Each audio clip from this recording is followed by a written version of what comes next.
les voy a hablar un poquito de este tema que va a salir próximamente como un artículo en una revista francesa de investigación musical y social que se llama Carabel, pero que a su vez es un subcapítulo de un trabajo más grande que fue mi tesis de doctorado. El nombre de la tesis doctoral fue African Records, Copy, Piracy and Intertextuality, A History of Colombian Champeta Music from a Discographic Perspective. Fue un trabajo, digamos, en el que logré consignar pues varios años de trabajo en torno a este tema relacionado con la historia discográfica de la champeta, y pues sin mayor preámbulo les voy a poner un poco de música que me ayuda a, de alguna forma, dilucidar pues por qué es interesante este tema y de dónde surge la curiosidad, ¿cierto?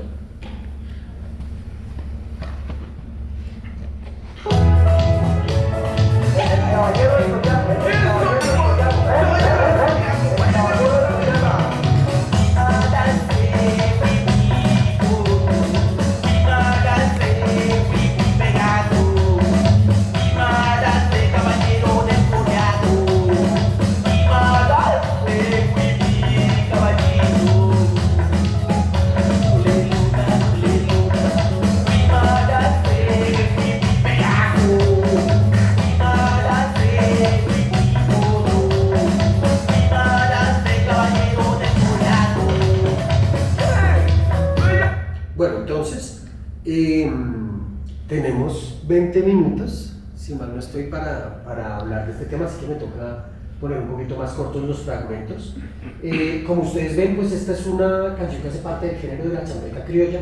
La canción en particular fue estrenada en el año 1995 y al igual que otras canciones, esta la canta el cantante de origen urabeño, él es de Turbo, su nombre es Elio Boom, Francisco Corrales. Al igual que esta canción, durante el periodo hubo muchas otras que tocaban temas relacionados con la cultura popular, la cultura televisiva, los muñequitos animados, etcétera, etcétera. Por ejemplo, aquí tenemos un ejemplo, todos son pues bastante divertidos, desenfadados y qué sé yo, vacilables, ¿cierto? Por ejemplo, esta es una canción sobre los Power Rangers, ¿cierto? Un disco, la carátula, y tiene una canción por el grupo Kuwait que es sobre esa serie de televisión. También tenemos esta que es famosísima, El Pato en Champeta, ¿cierto? El Pato Donald, de Álvaro el Bárbaro, que es una canción clásica de la champeta en Cartagena, todo el mundo la recuerda y la conoce. Y entonces, pues básicamente yo quise seguir rastreando este fenómeno que me parecía tan curioso de por qué se dan estas adaptaciones de la cultura popular en el contexto de los barrios populares cartageneros y en el contexto específico de la champeta, en lo que ya intuía como un ejercicio de transformación de los elementos de la cultura popular norteamericana hacia los valores, intereses y estéticas particulares de los barrios populares en estas dos ciudades, ¿cierto? Entonces aquí tengo pues una frase que ayuda a resumir un poco el tema. Dice: existe durante los años 90 por lo menos 28 grabaciones dedicadas a series y personajes animados norteamericanos como el Pato Donald, las Tortugas Ninja, los Simpson, Power Rangers, Superman, X-Men, series de anime como Sailor Moon o Dragon Ball Z, canciones sobre los personajes mexicanos El Chavo del Ocho y Cantinflas, personajes literarios múltiples veces mediatizados como Caperucita Roja o Drácula, referencias a telenovelas colombianas como La Viuda de Blanco, Joan Bautista Gallego, y alusiones a noticias de la época omnipresentes en los medios tradicionales, como la muerte de la princesa Diana de Gales, el concierto de Luciano Pavarotti en Colombia, o las historias de los integrantes de la selección colombiana de fútbol. La producción de champeta durante el nuevo milenio continuó con esta tendencia, como lo muestra la canción Sailor Moon, basada en la serie de anime del mismo nombre y convertida en una suerte de éxito viral, ¿cierto? Entonces, pues, esto que les voy a mostrar acá es como una especie de trabajo todavía en constante desarrollo, que son pues las champetas que he encontrado sobre dibujos animados y referencias a la cultura popular. Algunos dirán que pues es una actividad como un poco desocupada, pero a mí me encanta. Y pues si se fijan ya pues tenemos estas 28, realmente es una cosa que igual Yo he circunscrito a los años 90 y sobre todo a la grabación en LP, que es algo que podríamos discutir en las preguntas, porque el LP, pero para pues seguir avanzando. Sin embargo, como dice la cita, es algo que ha seguido pasando durante el nuevo milenio, ¿cierto? Y entonces, bueno, simplemente para hacer una claridad terminológica, con elementos de la cultura popular, me refiero, y aquí estoy tomando una definición de un investigador de los estudios culturales que se llama John Story, me refiero a productos ampliamente difundidos a nivel global, surgidos en el contexto de las dinámicas económicas de la industria del entretenimiento y que debido a su alcance masivo son frecuentemente mencionados en debates sobre la cultura de masas. Los elementos de la cultura popular son todos aquellas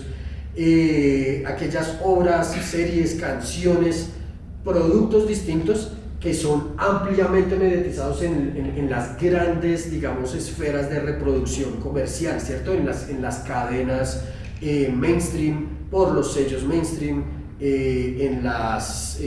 por las productoras de cine internacionales, etcétera, etcétera, ¿cierto? Y bueno, otro par de claridades terminológicas, porque ya he hablado un montón sobre champeta, pero hay que mencionar un poquito qué es la champeta, ¿cierto? Y esto pues lo voy a hacer muy rápidamente. La champeta es un tipo de música que, como nos hablaba Sharon, y en ese sentido pues me agradezco mucho como el vínculo que hay entre la exposición anterior y esta. La champeta se transmite en un tipo de parlante de grandes dimensiones, conocido como el picó, que viene de la palabra pick-up, ¿cierto? Y se hace una especie de juego metonímico en el que pues la agujita del vinilo acaba denominando el aparato entero, ¿cierto? Este es un picó muy importante de Cartagena, el Conde, que tiene una gran y muy importante y clásica colección de música africana. Se supone que es el rey de la música africana hasta el día de hoy, también fue muy importante en San Basilio de Palenque. La fotografía proviene del archivo de Fabián Altaona, un investigador independiente barranquillero que tiene pues toda una recopilación fotográfica muy interesante sobre este fenómeno. Aquí tenemos otro pico, el Sibanicú de Barranquilla, y con esto pues quiero señalar que se trata de una práctica, en mi opinión, bueno, no en mi opinión, creo que es evidente que se trata de una práctica que se desarrolla en ambos lugares con mucha fuerza, con diferencias en cada uno, aunque también es un fenómeno que realmente atañe a toda la costa caribe colombiana. Y para ilustrar un poco de cómo se vive adentro una fiesta picotera, y para ilustrar un poquito también respecto a ese repertorio africano del que estoy hablando, les voy a mostrar este video de un pico clásico de Cartagena, el Sabor Estéreo, fundado por Santander Ríos, y les voy a poner una canción africana que fue hecha famosa por ese pico durante los años 80.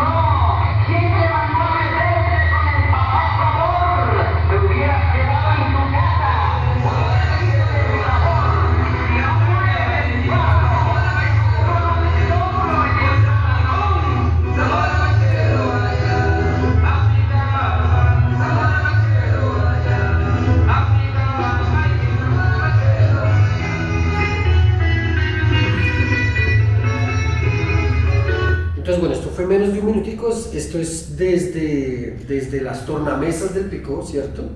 Es muy interesante porque ustedes ven que las personas, algunas de ellas, pues están utilizando trajes africanos o digamos con un tipo de tela que de alguna manera quizás estereotípicamente referencian al mundo de lo africano, y el repertorio que suena también lo es. Se trata de la canción Samora Machel del grupo de Zambia, Shalawambe, y la canción pasó a ser localmente conocida con un nombre muy divertido, le dicen es que el mico, o el mico de la salsa, ¿cierto?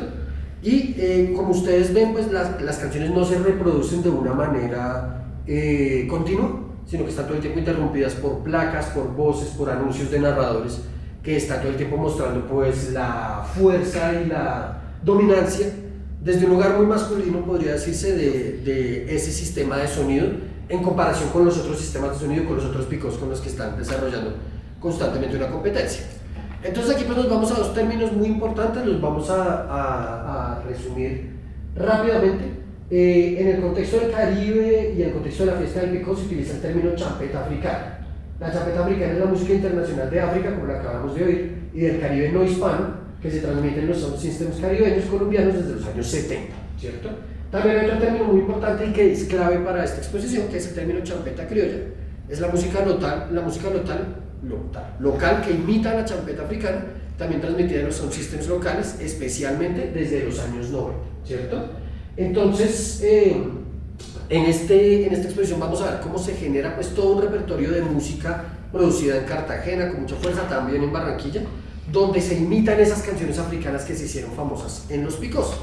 Y lo que vamos a ver también es que, bueno, simplemente para cerrar una curiosidad que posiblemente surja aquí, es pues cómo llega ese repertorio africano de un lugar tan lejano y de un lugar que no tiene que ver con los mecanismos tradicionales ni con las rutas de circulación tradicional de la industria de la música, sino que son pues mecanismos independientes, paralelos, piratas de importación musical, ¿cierto? Pues esa música africana llega a los sistemas de sonido del Caribe colombiano a través de importadores, varios, ¿cierto? Dos de ellos muy importantes, en Barranquilla el señor Osman Torregrosa, nació en 1950, quien en 1972 ya está haciendo viajes al exterior para traer música africana. También está el señor David Borrás, cartagenero, quien desde muy joven vivió en Nueva York y organizó un negocio pues, de importación de música africana, específicamente a su ciudad Cartagena, y logró colocar muchos hits africanos en los diferentes picos de la ciudad, ¿cierto? Entonces estos dos personajes, además de muchos otros, hicieron posible la aparición de este repertorio africano en la ciudad. Nos vamos acercando a nuestro tema de investigación, que son estas champetas relacionadas con la cultura popular. No sin antes recordar pues, que Cartagena y Barranquilla son ciudades que pueden considerarse como parte del espacio del Caribe, ¿sí? Muchas veces encontramos más coincidencias en términos culturales, lingüísticos, en el gusto musical, en el repertorio, con lo que sucede en muchas de estas islas caribeñas y con lo que sucede en el centro mismo de nuestro territorio colombiano, ¿cierto?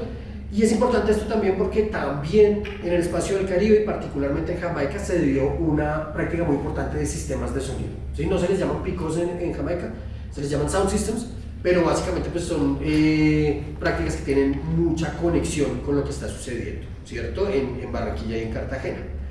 Y un último preámbulo antes de hablar ya del tema particular. Las fuentes y la metodología que utilicé pues, para mi investigación doctoral consiste en primer lugar de unas 200 grabaciones de música champeta, africana y criolla comercializadas y producidas en Cartagena y Barranquilla entre principios de los años 70 y la primera mitad de los 90. Grabaciones en LP, me interesó profundizar en ese tipo de formato porque curiosamente el LP va a seguir dominando la programación de los picos, particularmente en Cartagena hasta finales de los años 90, ¿cierto? Y el comercio y las particularidades de la circulación discográfica en discos de acetato pues explica muchos elementos de esta historia que yo estoy intentando explorar, ¿cierto? En segundo lugar, otra fuente es la investigación de campo y entrevistas con actores relevantes para la historia del género, ¿cierto? Picoteros, importadores de discos, productores musicales, etcétera, etcétera. Estas entrevistas las recolecté durante 2015, 2020 y 2021 en varios viajes de campo que hice. Y por último, también pues hubo una investigación en fuentes, en archivos periodísticos, ¿cierto? Entre los que se encuentran los archivos del diario El Universal de Cartagena, repositorios digitales de los diarios El Tiempo y El Heraldo de Barranquilla, entre otros, ¿cierto? Y entonces aquí ya me voy a empezar a meter propiamente con el tema de investigación. En primer lugar hay que entender que la champeta proviene de un contexto de informalidad económica, ¿sí? Y ese contexto de informalidad económica está muy fuertemente arraigado en los barrios populares de las ciudades que mencioné, bueno, de otras partes también de los territorios del Caribe colombiano. Y esta hipótesis, idea fundamental para mi trabajo, en realidad proviene de las investigaciones del musicólogo Michael Birenbaum Quintero, ¿cierto? Él define las economías informales como el cúmulo de actividades que surgen en aquellos lugares a los que no han llegado las infraestructuras físicas e institucionales necesarias para el desarrollo de actividades productivas legalizadas y formales. Constituidas como prácticas residuales, las economías informales adquieren características expeditivas e improvisadas, ajenas a la protección estatal y al tiempo sumamente creativas y recursivas, ¿cierto? Entonces estamos hablando de un tipo de economía que no está regulada, que muchas veces está por fuera del ojo y de la injerencia, digamos, de las instituciones públicas, de las alcaldías, del gobierno, ¿cierto? Se trata de las formas en las que la gente básicamente se gana el pan, ¿sí? Diariamente, las formas de economía no formalizadas. Y pues así como en el mundo de los barrios populares en estas ciudades hay actividades como ventas ambulantes, artesanías, pequeñas manufacturas, lo que investiga Michael Birnbaum es que la champeta es un hijo y es una de esas actividades informales también, ¿cierto? O sea, la champeta, la fiesta del picó, la impresión de discos, la venta, digamos, al menoreo hoy en día de USBs, en otra época de discos en LP, están respondiendo en términos económicos a este entramado de economías informales que existen en esos barrios populares, y de alguna manera también estéticamente está reflejando ese día a día y esas condiciones particulares de la economía informal en esas regiones, ¿cierto? Y aquí pues lo dice de una manera muy clara y elocuente. Dice: la champeta es producto de una economía informal microindustrial, el espacio urbano de los barrios y los mercados populares, y un régimen de valor popular que incluye el consumo de los productos masificados nacionales e internacionales que se manifiestan sobre todo en la televisión.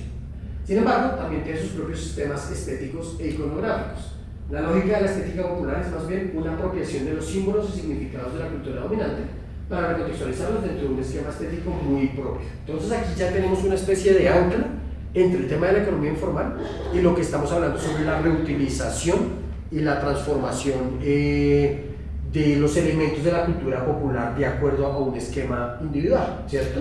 En la medida en la que hay tipos de consumo, formas de, digamos, de adquirir ciertos elementos muy particulares en este contexto de la economía informal, pues la champeta muchas veces lo que va a hacer es celebrar esas formas de consumo tan particulares que se dan allí, ¿sí?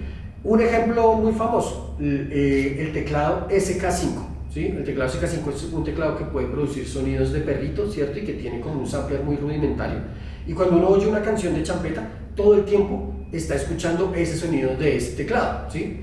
De alguna manera lo que puntualiza Birnbaum es que allí lo que está sonando es una celebración de ese tipo de consumo, la celebración de acceder y haber podido comprar un aparato de este tipo, ¿cierto?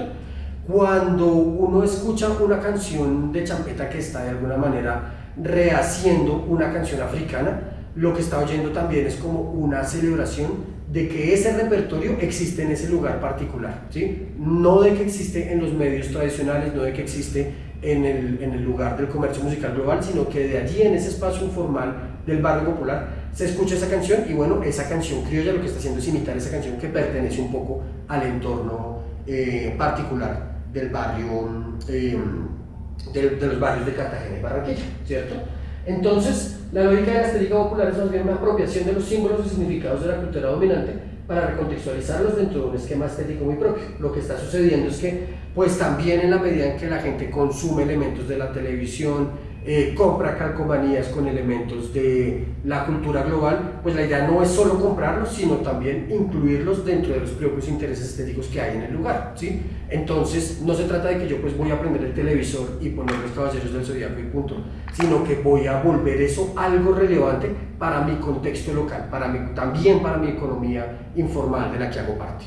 Y entonces, aquí ya nos vamos a meter en esta idea que tiene que ver con lo que denominamos superposiciones entre música africana y cultura popular televisiva, ¿cierto?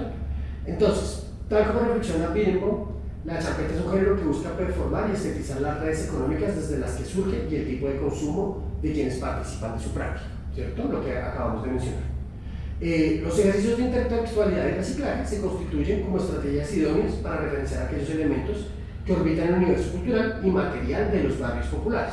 Entonces, si yo quiero celebrar aquellos elementos de consumo y aquellos elementos de la cultura popular que hacen parte de mi día a día, Y si yo quiero transformar esos elementos que estoy consumiendo dentro de la propia estética que a mí me interesa y de la propia estética que impera en mi contexto, lo que voy a tener que hacer es constantemente ejercicios de intertextualidad y de reciclaje. ¿A qué nos referimos con intertextualidad y reciclaje? Pues básicamente a esos juegos en los que yo tomo un elemento musical o tomo un elemento visual o tomo un elemento artístico creado por otra persona y lo referencio en mi propia obra, ¿sí? Las citas son elementos intertextuales, los covers son elementos intertextuales. Hay otro tipo de intertextualidad y todo esto pues está muy bien explorado por Rubén López Cano en su libro al respecto de 2018. También, por ejemplo, cuando un músico canta sobre un programa de televisión, ¿cierto? Se está dando un tipo de reciclaje intertextual interartístico, ¿cierto? Donde yo agarro un medio artístico y distinto al de la música y lo incluyo como un elemento, como una cita dentro de la música que estoy planteando, ¿sí? La intertextualidad se convierte en el modo dominante de creación y en el modo dominante de alguna manera de producción musical en el contexto de la champeta, teniendo en cuenta que la champeta, como ya hablamos varias veces, siempre busca celebrar el tipo de consumo de quienes participan en su práctica, ¿sí? Esa es como una idea muy importante. Y entonces, pues existen diferentes formas en las que en la champeta se reciclan músicas existentes, ¿cierto? Ahí estamos hablando entonces de champeta africana y champeta criolla, ¿sí? La champeta criolla es una música que imita elementos de lo africano. ¿De qué forma se imita lo africano desde la champeta criolla? Se da la práctica de imitar idénticamente todos los elementos de una canción africana ya reconocida en el picó. Un caso podría ser la canción La Maleta de Anne Swing de 1993, de este mismo grupo que acabamos de oír, Shalawambe, ¿cierto? Pero esto es algo que tiene un contexto más largo. No sé si ustedes conocen, por ejemplo, grupos como Wanda Kenya de Fruco, ¿cierto? Que en los años 70 hacía también muchos covers de música africana y música del Caribe. Covers idénticos, imitaciones casi que calcadas de su referencia original. Eso es una práctica pues, que en el Caribe tiene mucha fuerza y grupos como Anne Swing participan de ella. Otro tipo de imitación que sucede aquí, que es la que más nos interesa, es la utilización de elementos reconocibles de las canciones africanas, ¿cierto?, para estructurar pistas musicales en un nuevo track. Entonces vamos a ver que muchas de esas pistas y muchas de esas versiones de música africana que hay en el contexto de la champeta criolla, lo que están haciendo es generar obras derivadas, ¿sí? No obras que imiten exactamente su referencia original, sino que están tomando elementos reconocibles para jugar con ellas, volver las bases y transformarlas en algo nuevo. ¿Qué es ese algo nuevo en lo que se transforma? Pues lo que aquí podemos denominar como una superposición entre música africana y cultura popular televisiva. Entonces aquí tenemos un ejemplo muy claro de lo que estamos hablando. Es la canción Paquita Gallego del fallecido cantante El Saiyajin. La canción salió en 1999, ¿cierto? ¿Y qué es lo que sucede en esta canción? Pues que básicamente tomamos la pista de una canción africana muy famosa desde finales de los años 80 en Barranquilla y en Cartagena. La canción se llama Tekatsobo Unsi Bebusa, ¿cierto? Y es conocida localmente como Los Pavitos, ¿sí?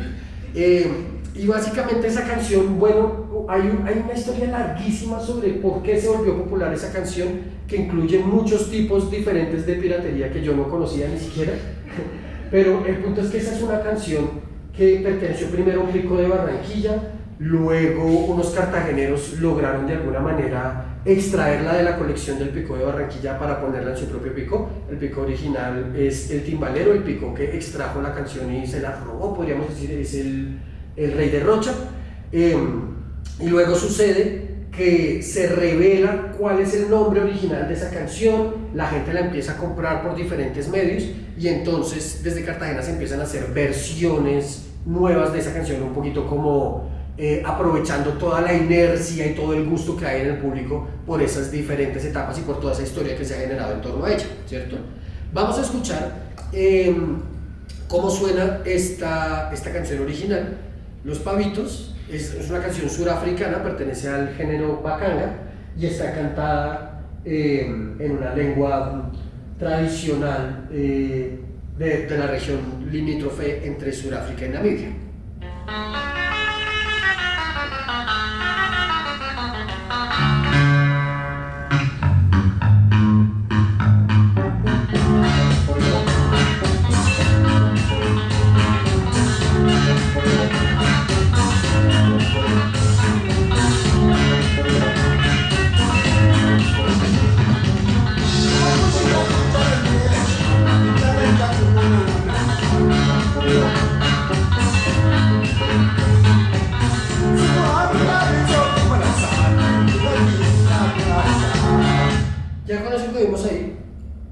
tenemos suficiente para reconocer lo Y que va a llegó pasar el acá Saya en la canción del Saiyajin. allí y dice, que sé, escucha esto.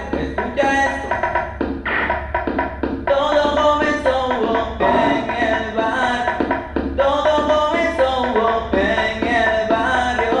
Yo me presenté y ella también, yo me presenté y ella también. Y la miré a los ojos y me enamoré, y la miré a los ojos y me enamoré. Y dice, yo le dije mi vida vuelve pronto, yo le dije mi vida vuelve pronto, pero se marchó y nunca volvió. Entonces, ahí Y llego. pues tenemos que el arreglo de la canción del Saiyajin adapta de forma libre elementos de la canción original, cambiando su estructura formal y haciendo un especial énfasis en imitar el bajo y la percusión de la pieza original. Eso es lo que dentro de esa terminología de lo intertextual se conoce como el nodo, ¿sí? El nodo intertextual, el lugar donde podemos identificar la coincidencia entre un original y una versión, ¿cierto? El motivo principal de la melodía cantada por Sayas, Sayas es el nombre, el apellido original del Saiyajin, y fíjense que el Saiyajin también es una referencia a la cultura popular, ¿no? Está incluso en el nombre del artista. Presenta un contorno similar al de la melodía de la canción surafricana original, aunque en general se acerca más a la derivación que a la copia idéntica. Aunque la canción cartagenera conserva elementos del original que permiten identificar diversos nodos intertextuales entre ambas, pareciera, al igual que en el caso de El Alboroto en Nariños, otra canción en la que sucede algo parecido, acercarse sobre todo a lo que López Cano denomina como una reelaboración, recomposición o canción paralela, ¿cierto? Entonces, ahí hay que hablar varias cosas, no sé cómo voy de tiempo. ¿Subimos bien? Bueno, hay que hablar varias cosas porque pues está la pregunta, ¿por qué estamos haciendo referencia al mundo de lo africano y también estamos haciendo referencia al mundo de la cultura popular? Ya vamos a llegar allá, ¿cierto? El análisis de la discografía de la champeta criolla permite observar cómo sistemáticamente los artistas y productores del Caribe colombiano rompen la integridad de las canciones africanas y desatienden su posible estatus de obras concluidas. En su lugar reconstruyen y se apropian su contenido, dando lugar a la creación de un abundante universo de copias y obras derivadas. Entonces, aquí lo que yo empecé a intuir, porque al igual que como hice una lista de champetas con elementos de la cultura popular, también hice una lista muy larga de canciones de champeta que referencian canciones africanas anteriores, ¿cierto? Y lo que empecé a concluir es que, como sucede en muchas músicas afrodiaspóricas y relacionadas pues con el gran boom de la cultura negra global, ¿cierto? El elemento de la obra como un trabajo singular y adjudicable a un solo creador no es tan importante en muchos contextos, ¿cierto? En muchos contextos de lo afrodiaspórico y de lo popular en general. Un poquito para explicar esa afirmación que acabo de hacer, voy a leer esto. Lo mencionado coincide con la caracterización que hace Richard Middleton sobre el papel de la intertextualidad, esto no es del 93 sino del 2000, sobre el papel de la intertextualidad en el universo de la cultura musical popular en general y afrodiaspórica en particular. El autor señala cómo, dentro de estas prácticas, la música prioriza la variación constante de materiales y el uso de esquemas y modelos musicales reutilizables, bebiendo de una propiedad cultural común donde se asume de facto que las obras musicales no son ejercicios creativos completamente individuales, autorales o cerrados, sino nodos de una red, ¿sí? Entonces, a los músicos de la champeta no les interesa tanto entender las canciones africanas como estructuras ya cerradas, sino más bien como modelos, ¿cierto? Como de alguna manera insumos, ¿cierto?, para la creación de una multiplicidad muy importante de obras derivadas. Y eso está pasando no solo en la champeta, sino en otros géneros afrodiaspóricos, como el dancehall, ¿sí? Está pasando también en el hip hop, cuando hablamos de toda esa cuestión del sampling. Lo que vemos allí es que no haya una ansiedad autoral, ¿cierto? La idea del autor y de la obra cerrada no es tan importante en muchos de estos contextos. Como muestra Samuel Floyd, sí del 93, en su investigación sobre las lógicas de la música afroamericana, la comprensión de estos ejercicios no puede agotarse solo en señalar las coincidencias intertextuales entre las obras, sino en entender cómo la constante reutilización de elementos sirve para articular comentarios retóricos, humorísticos, sarcásticos o de aceptación y respeto a materiales previos de la cultura negra. Entonces, ¿por qué es tan importante? Porque la reutilización, el reciclaje, la intertextualidad son los modos dominantes de creación en estos contextos. Porque básicamente permiten hacer una alusión al pasado, permiten hacer una alusión a esa genealogía musical de la que los músicos saben que provienen, permite celebrar esa herencia, pero también permite burlarse un poco de ella, ¿sí? Y incluir un poco de elemento humorístico y sarcástico en esa reutilización, ¿sí? Cuando nosotros escuchamos todas estas obras, en realidad tienen un elemento de desenfado, tienen un elemento no de solemnidad ni de respeto solemne a la obra y al creador original, sino hay un poquito como una especie de burla bien intencionada a esa referencia que se está haciendo, bien sea la música africana o bien sea la cultura popular, ¿cierto? Es a través de esa reutilización quizás sarcástica, quizás irónica, que se dan estos ejercicios constantes de reutilización en géneros como la champeta, ¿verdad? Y entonces aquí pues ahora sí vamos a responder las preguntas. ¿Por qué, digamos, es tan importante la referenciación a los elementos de la cultura popular? Un primer nivel de explicación de estos ejercicios de reciclaje de elementos de la cultura popular televisiva tiene que ver con las ventajas que le permiten a los músicos locales involucrarse en conversaciones culturales que llevan por sí mismas una inercia y un lugar en la discusión pública. De esta época hay muchas canciones que son sobre noticias, ¿sí? Por ejemplo, una noticia muy sórdida que hubo en los años 90 era la de una mujer que decía que estaba embarazada de 9 mellizos, ¿cierto? Luego todo resultó ser una mentira, pero el escándalo llegó al tiempo al espectador, pues toma, tienes tu champeta sobre la mujer que quedó embarazada de 9 hijos, ¿cierto? Un ejemplo que yo daba acá, el concierto de Pavarotti en Colombia, ¿cierto? Entonces está la canción del halcón, Pavarotti en concierto, o pues Paquita Gallego, que era la novela más vista en el 99, pues toma tu canción sobre Paquita Gallego. Eso es porque obviamente hay una inercia que hace que las canciones puedan un poco beber de esa conversación pública que ya existe y hacerse más populares. Y hay como una especie de dinámica competitiva que quiere hacer que la música resuene más cada 8 días cuando se estrena en el Picó, ¿cierto?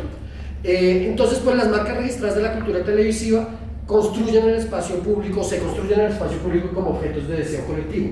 El hecho de que sean objetos, elementos, programas, marcas registradas televisadas, pues ya genera como una especie de magia colectiva, ¿cierto? Desarrolla como una especie de interés colectivo en torno a ellos que los músicos de la champeta de alguna manera utilizan en su favor, ¿cierto?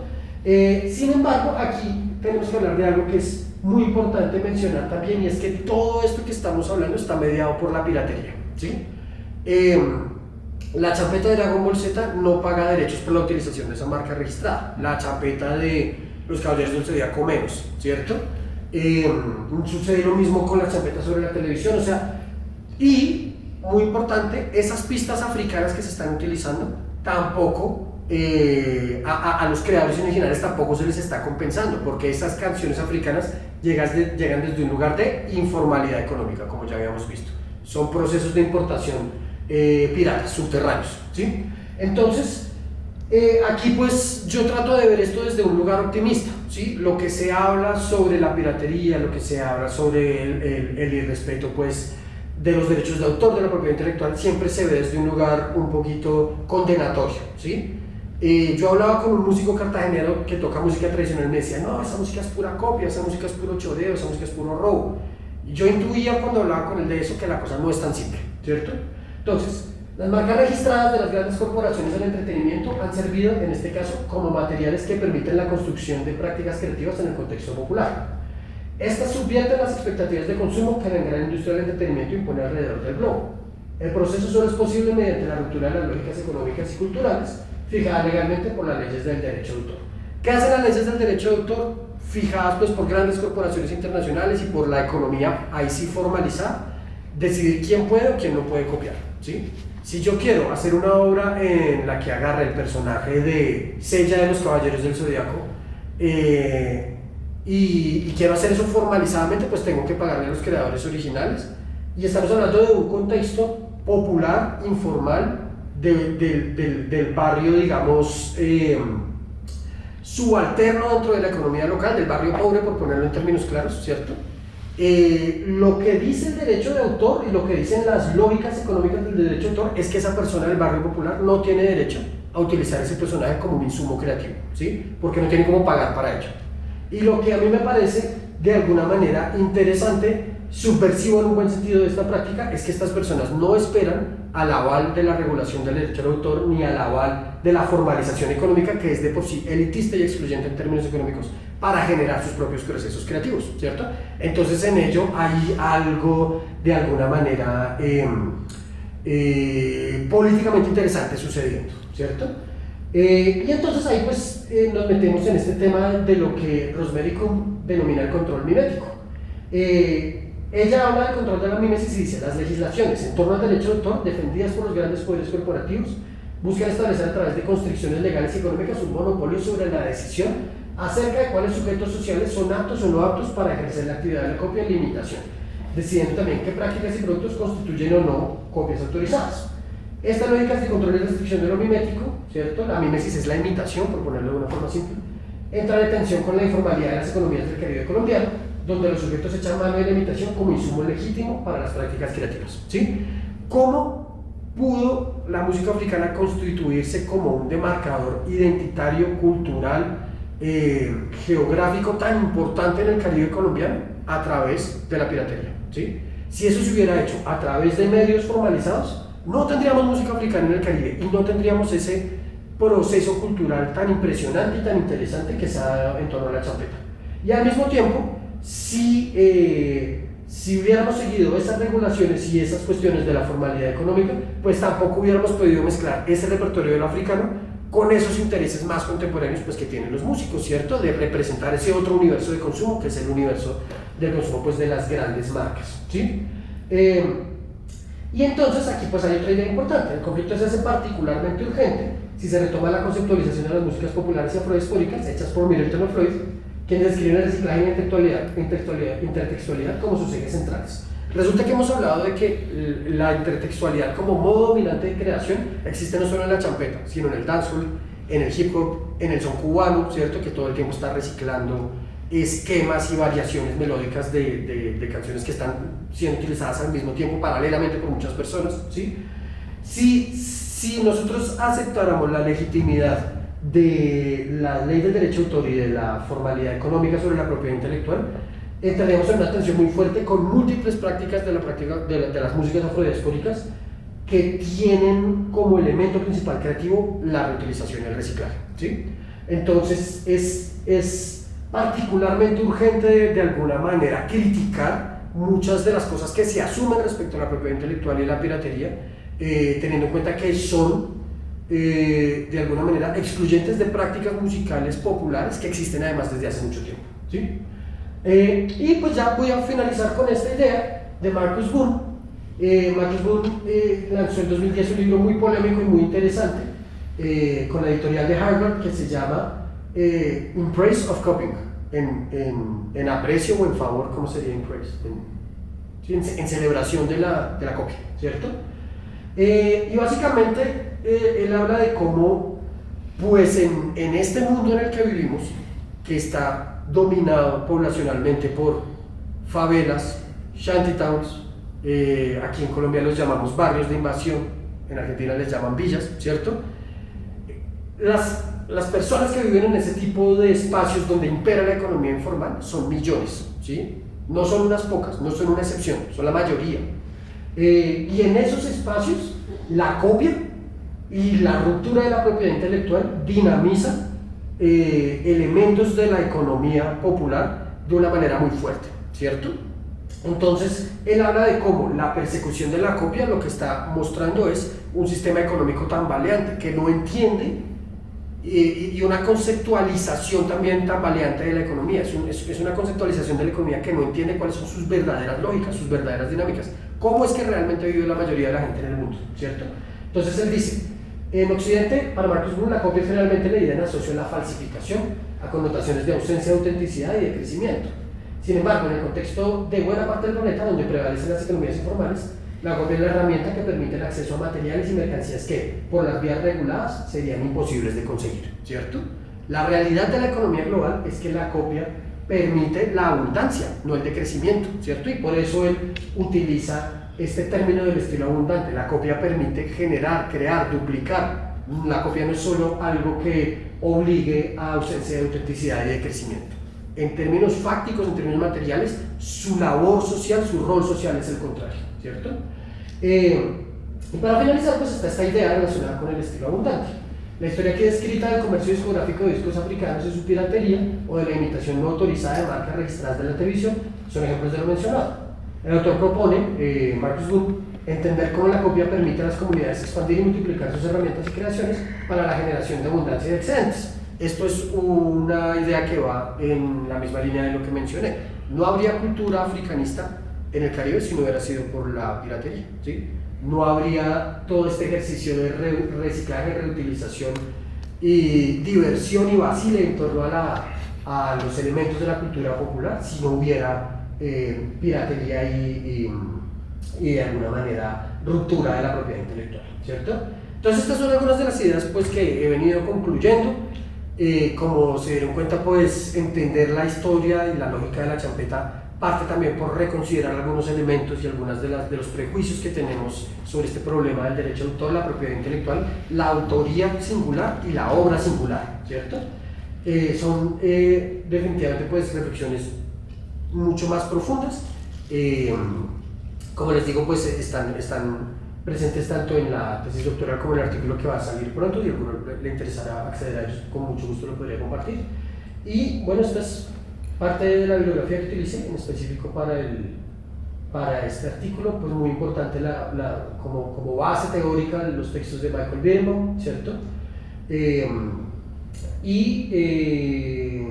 También los textos de López Cano sobre la importancia pues, de la apropiación, la influencia, el robo y el remix, ¿cierto? Sobre estas tensiones entre original y versión, pues fueron muy importantes para llegar a estas conceptualizaciones en torno a lo que sucede en la champeta.